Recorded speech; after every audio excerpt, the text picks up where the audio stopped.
খরগোশের বাসাটা কি এইটা নাকি আরো সামনে যেতে হবে? হ্যাঁ, এটাই আমার খরগোশের বাসা। খরগোশ, খরগোশ, কই তুই?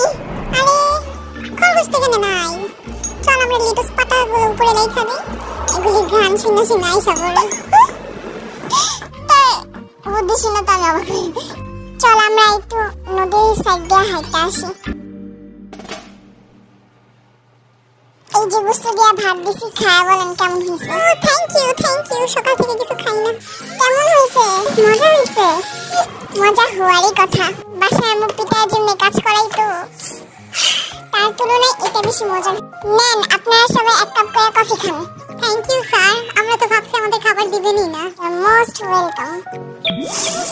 থু থু থু থু থু থু। কি রে, তুই এখনো উঠোস নাই? ভুলে গেল নাকি? এই উঠবি না?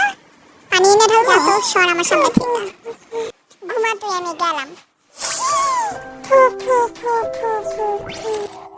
জানোস, আমি কালকে রাতের বেলা একটা বড় একটা মাছ পাইছিলাম, দেখতে যাবি? আমি আসতেছি। এখন কি মাছ ধরার জন্য ড্রেসও পরতে হবে? তুই যদি জামা না পরিস, তুই জানোস তো পায়ের মধ্যে মাছ এসে কামড় দিবে। কি